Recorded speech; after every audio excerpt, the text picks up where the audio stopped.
and everything was lovely once again. Wonderful.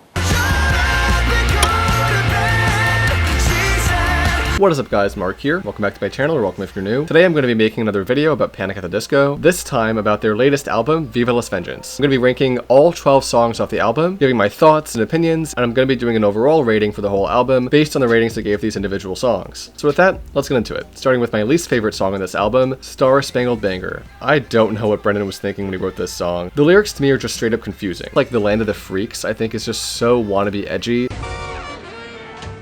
How do you do, fellow kids?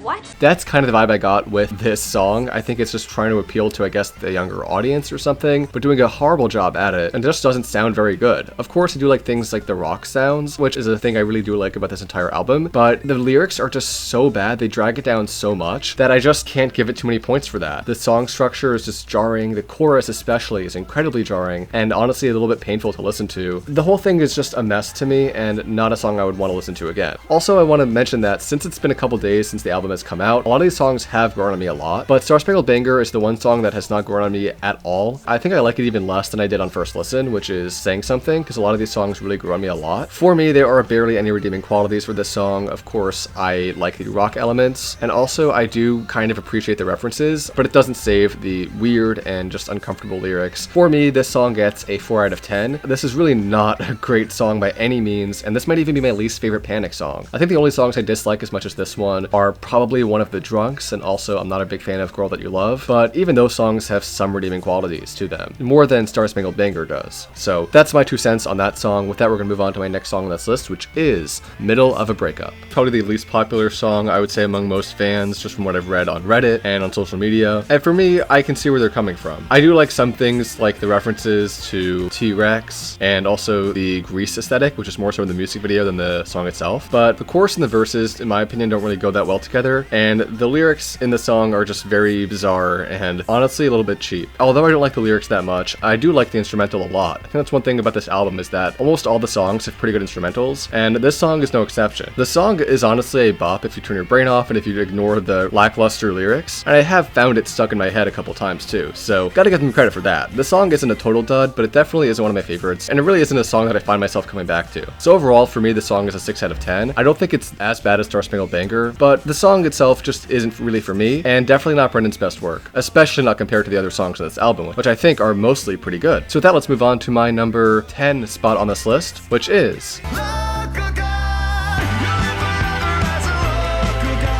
This is the 4th song off the album, and one that actually is not that bad. The lyrics are interesting. They're about someone who never really cared for fame and just became kind of a local god in, I guess, their hometown. For me, I don't really resonate with this song too much. I can't really relate to anything that Brendon is singing about, and also the chorus is a little bit jarring. I feel like the verses and the chorus don't really go too well together. That kind of makes me like the song a bit less, and just makes it feel a little less cohesive. Although it is a fun song to listen to. I mean, Brendon's vocals, as always, are fantastic. The instrumentals sound great, but the lyrics, the composition as a whole, just doesn't really grab me too much. Again, not a bad song. I mean, I would give it even an 8 out of 10. Not every song is going to be a song that I personally vibe with or that I want to have in my playlist. Local God just isn't one of those songs. So with that, let's move on to my next spot on this list, which is... And this is a song with a very unusual title, but I actually really like it a lot. Even though the song is not the highest on this list, that doesn't mean I don't like the song at all. What really makes this song not as high in my list as some of the others is just that the song doesn't really stand out too much in my opinion. It doesn't have too many wow moments in the song or any crazy high notes. It's just kind of a nice 60s, 70s sounding track. I have listened to it while editing and just while I'm just relaxing. It's just that compared to the other songs on this list, it isn't as memorable, and it does feel a little bit like filler, but that's not a bad thing. I mean, we need a nice, slower song every now and then, or a song that doesn't do too many crazy things, and I think this definitely is good for what it is. Brendon's vocals, as always, are great, and I think the instrumentals are great, so for that, I'm gonna give this an 8.5 out of 10. Didn't blow me away or anything, but it is a good song, and one that I probably will be listening to as I edit this video. So with that, let's move on to my number 8 spot on this list, which is... Now, this song is a bit of a mixed bag for me. I love a lot of things like the guitar riff at the beginning that plays again at other points of the song. I wish the whole song would have sounded just like that guitar riff, but I really like the beginning of the song a lot. I like the vocals on the track. I like the instrumentals, as per usual. It kind of reminds me of Don't Stop Me Now by Queen, with lyrics about taking it to the limit and doing it to death. I just think it's a lot of fun. I mean, there are too many nuances in the lyrics, to be honest, but I don't mind that. I mean, for what it is, the lyrics are pretty solid. I also like the end of the song, that slow part with the shut up and go to bed. I love that callback to Viva Las Vengeance. I love the violin. just everything about that last part is perfection. The one thing that really drags this song down for me, which doesn't drag it down too far, as you can tell, it's not like at the bottom of my list or anything, it's just that in the middle it drags a bit. Maybe it doesn't feel that way for other people, but for me the middle of this song just felt a bit repetitive. I was just kind of waiting for them to do something different. Thankfully they did. The ending is great, just that middle part kind of drags the song a little bit down for me. Again, this song is still pretty good. For me, this song is an 8.5 out of 10. I think it is really nice to listen to, a lot of fun, kind of hypes you up, and then also gently takes you down with that slower ending. One other thing I want to note about this song, which doesn't really factor into the rating, is just that the ending of the song kind of loops into Introduction, which is of course the very, very first song on Fever, which makes me wonder if this is supposed to be the last album. I really hope not, but just one thing to note. I don't know if that was intentional or not, maybe it was just a coincidence, but one little tidbit that I thought was kind of interesting. So with that, let's move on to my number 7 spot on this list, which is Something About Maggie. I thought the song was a lot of fun, really interesting, and just a pretty good overall song, but Something About Maggie has some very questionable lyrics. For instance, the lyric "hit him back," which I thought was a little bit tasteless, and also something I wasn't too fond of was the song structure. I think the structure was a little bit odd. I mean, one thing I really don't like about the song is the people say part, which I think is pretty annoying. It was kind of quirky at first and kind of okay, but then as the song went along, I kind of got a little bit tired of it. But overall, the song still is a lot of fun to listen to. I do give this a 9 out of 10. I think it does something a little bit different. It definitely does have some standout moments, and it overall is a pretty nice song to listen to. So with that, let's move on to my number 6 spot on this list, which is Say It Louder. This is a song that really impressed me. This is not one of the songs that I expected to be one of my favorites on this album, but here we are. This song is really interesting. It's a mix of modern sounds and old school rock sounds, which I really like, and it's a much more fast-paced song than the other ones on this album, which is something I like a lot. I think the instrumental really is the biggest pro on this song. The lyrics are pretty good too, but the Say It Louder for the people in the back just kind of sounds a little bit pandering to, you know, younger people, Gen Z or whatever, but overall this is definitely one of the better ones off this album. For me, this is about a 9.5 out of 10, I would say. This is a really great song and one that I will be coming back to. One thing I also like about Say It Louder that puts it well above a 9 out of 10 is that the key change works really well, and the way it transitions into that epic final chorus with that guitar riff is just fantastic. So with that, let's move on to my next song on this list, which is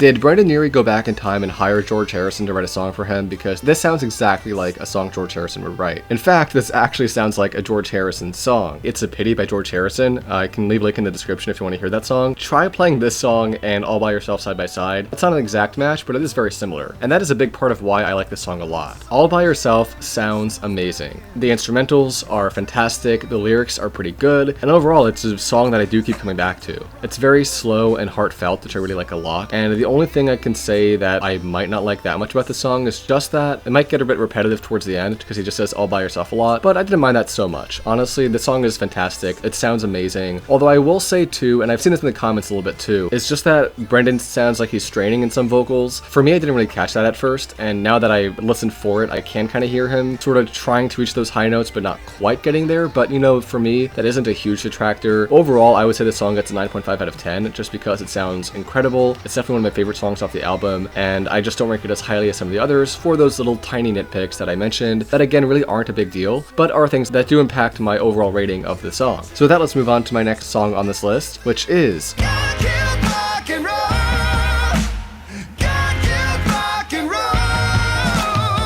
Now this is kind of Panic's Bohemian Rhapsody. Even though the song has so many different sounds, they all go really well together, and overall it's just a really fun time to listen to. The only thing that keeps this song from my top 3 is just that it sounds very familiar. It sounds a lot like Queen, and now that's a great thing on a lot of these tracks. I love Queen, and I love the style of music that they popularized and the style that was very dominant in the 70s. However, I feel like this track in particular is a little bit too inspired by Queen, to the point where I can even hear some of the same guitar riffs from Bohemian Rhapsody on this song. So while I think this is one of Panic's best sounding songs of all time, it's just a little too similar to Queen for me to put this at a 10 out of 10. Now, I'm not saying Brendon is copying. I don't think he's copying. I think a lot of this is just reflecting his love and appreciation of Queen's music, but the song just doesn't feel super unique for that reason, and therefore I can't rank it as high as some of the other ones on this list. For me, this song gets another 9.5 out of 10. I think it's really great. Definitely one of my favorites off the album. However, just because it sounds so much like Queen, I can't really give it much higher than this ranking. So with that, let's move on to my number 3 spot on this list, which is Don't Let the Light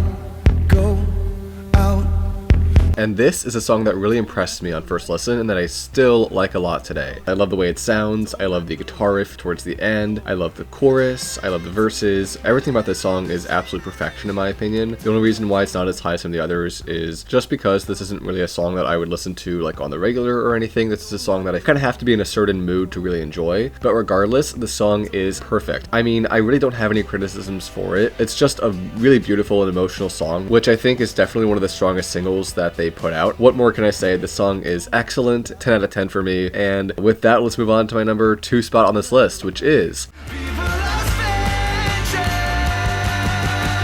of course, the first single that dropped off Viva Las Vengeance, the album. This song totally surpassed all expectations. It brought back rock to Panic, something I felt that had been missing from Panic's most recent albums, and also just added so many different creative elements and key changes to the point where the song almost sounds experimental, which I really like because it brought me back to those days of Fever and Pretty Odd, where they were doing really interesting things with their songs, things that other bands really weren't doing at the time, and really just being creative with the art form. I thought the vocals, as usual, were great. Brendon's high note towards the end as well. I loved the instrumental. I also love that there's a slow part towards the end. I really didn't expect that. I kind of expected him to have this big, loud crescendo towards the end, but no, instead he has this slow part, which of course does lead into a crescendo, but that slow part makes me enjoy it that much more. I also love the way it talks about burnout and how doing something you love can actually consume you. And I also like how the lyrics of this song subtly make reference to cancel culture and people coming after Brendon for one thing or another. I really like how Brendon takes all that flack he got from everybody and turns it on its head, makes it kind of about them. One of my favorite lyrics off this track is I don't want to be anonymous, but I don't want to be you. And there's a lot of little lyrics like that I think are really interesting and really kind of turn the tables, so to speak, on this whole drama, cancellation sort of thing that Brendon had been dealing with for the past 2 or so years. So 10 out of 10, great song, definitely a very relevant song too, and just a lot of fun to listen to. I've had this song stuck in my head since it came out this past June, and I just love it so much. So with that, let's move on to my number 1 song on this album, my favorite song on Viva Las Vengeance, which is... So I went into this song and the video too with a completely blank slate, and boy was I impressed. This song is fantastic, and I know that not everyone agrees, but hear me out. Here's why Sci Clown is, at least for me, my favorite song off the album. It combines pretty much everything I like about Panic! At the Disco and about Brendon as a singer. It has quirky, creative elements like the harpsichord, which make it stand out, and also give it a nice 18th century Amadeus aesthetic, which I really appreciate. Like, I'm a huge fan of that aesthetic, and it also incorporates rock elements. We jump into a sort of Fall Out Boy-esque rock opener where Brendon sings the first lines of the song, and the lyrics are pretty good. I mean, they're not super deep or anything like that, but the lyrics here are pretty solid, no complaints at all. It sounds like something I would hear in a play, which I like a lot, and the lyrics tell a story. We start off hearing about Brendon having friends that he might not like so much, then we hear about Maggie holding Gloria, and then we hear Brendon sing to the heavens, "Is this all there is?" It sounds like something I would hear on Broadway, but still sounds unique to Brendon, which I love so much, and it also has so many different parts that go really well together. Like I said, we start with the harpsichord, then we get into the rock intro, then we get into the bridge, and then we get into the chorus, and we get into all these different parts, Brendon's high note, and I saw one comment that the Leave Me Alone part sounds a lot like Into the Unknown from the Frozen movie, but I didn't watch Frozen 2. I went back and listened to it after, and they do sound similar, but that didn't really impact my enjoyment of the song at all. I mean, I actually kind of like that Leave Me Alone part, and it fits well with the overall song. I also love towards the end that before we get into that slow part, Brendon has this super high note. I think that might actually be the highest note on this album. Correct me if I'm wrong there. So Sci Clown already has so many fantastic elements, and I'm not even done talking about the song. The last, I guess, 30-40 seconds or so, right after Brendon's high note, is honestly what made this song go from the middle of my list to number 1. I love that slow part with the violin, with the harpsichord. All of that just sounds incredible. We don't even need any vocals for that part to be one of my favorites. It honestly gave me chills and made this song my absolute favorite on this album. I was honestly blown away by the entire composition of this, the production value, and Brendon's vocals, and I think what really makes me love this song a lot is just that I wasn't expecting it. I was not expecting this in any way, and I just think this is some of Brendon's best work yet. I know not everyone's going to agree with that, but for me, this is a song that I keep coming back to, and that showcases so many of Brendon's talents. So for that, 10 out of 10 for this song, my current favorite off the album, and of course, this list is subject to change as some songs grow on me and grow off me, but right now, this is kind of how I feel about all the different songs. These are the ratings that I give them. So with that, let's move on to my final overall rating of Viva Las Vengeance. Vengeance. Tallying up all the different ratings I gave these songs, it averages out to about an 8.5 out of 10. I think that's a pretty good spot to give this album. I would love to give it a 9 out of 10, but some songs like Star Spangled Banner and Middle of a Breakup bring it down a little bit. And also the fact that a lot of the songs on this album are very derivative of artists from the 60s and 70s, and of course from Queen, kind of makes it feel a little less unique to me. I still love this album a lot. I think it is Brendon's best solo album, and I think it just is so much fun to listen to. I've honestly been listening to this non-stop over the past week, and I really am so glad to see Brendon going back to a lot of his rock roots and really paying homage to the artists that inspired him as a kid. So with that, that has been my ranking of Viva Las Vengeance and all the 12 songs on it. Thank you all so much for watching. Please let me know what you think down below. If you agree, disagree, if there's anything you want to see next, please be sure to let me know in the comments. And with that, thank you again so much. I will see you all next time. Peace.